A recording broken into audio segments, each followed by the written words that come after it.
দক্ষিণের সুপারহিট নায়ক রয়েছে অভিনয়ের দুর্দান্ত দক্ষতা।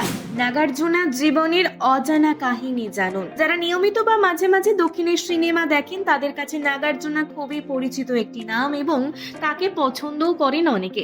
রজনীকান্ত, কমল হাসান পরবর্তীতে দক্ষিণ ভারতীয় ফিল্মকে এগিয়ে নিয়ে গিয়েছেন যারা, নাগার্জুনা তাদের মধ্যে অন্যতম। টল, ডার্ক, হ্যান্ডসাম বলে যে কথাটা রয়েছে সেই কথাটার সার্থক উদাহরণ হতে পারে নাগার্জুনা।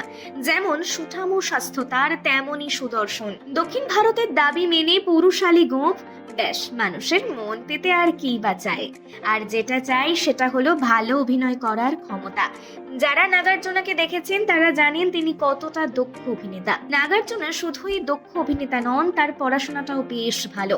ইস্টার্ন মিশিগান বিশ্ববিদ্যালয় থেকে তিনি অটোমোবাইল ইঞ্জিনিয়ারিং করেছেন। নাগার্জুনার রক্তেই রয়েছে অভিনয়, কারণ তার বাবা নাগেশ্বর রাও দক্ষিণের বিখ্যাত অভিনেতা। চাইল্ড আর্টিস্ট হিসেবে পর্দায় তাকে আগে দেখা গেলেও 1986 থেকে তাকে রূপলী পর্দায় নায়কের ভূমিকায় দেখা যায়। তার প্রথম ফিল্ম বিক্রম রেকর্ড হিট হয়। এই বিক্রম ফিল্মটি ছিল বলিউডের হিরো ফিল্মের রিমেক। প্রসঙ্গত, হিরো ফিল্ম দিয়ে ডেবিউ করেছিলেন জ্যাকি শ্রফ। নাগার্জুনা পরবর্তীকালে শুধু বড় পর্দাতেই গুটিয়ে রাখেননি নিজেকে, তিনি আসেন ছোট পর্দায়ও। এই যে অমিতাভ বচ্চনের কোন বনেগা করোড়পতি দেখেছেন দীর্ঘদিন ধরে, দক্ষিণের এই অনুষ্ঠানটির নাম হলো মিলো এভারো কোটি সুবারিডো। এই অনুষ্ঠানে অমিতাভের মতোই অ্যাঙ্কার ছিলেন নাগার্জুনা। নাগার্জুনা জীবনে দুবার বিয়ে করেন। প্রথমবার তিনি বিয়ে করেন ডি রামানাইডুর মেয়ে দুর্গাবতীকে, পরে ডিভোর্স হয়ে যায়। এরপর তিনি ফের বিয়ে করেন তারই সহ অভিনেত্রী অমলাকে। দুই বিয়েতে একজন করে পুত্র সন্তান রয়েছে তার। এই দক্ষিণী অভিনেতাদের কার কার পছন্দ করেন কমেন্টে জানাতে ভুল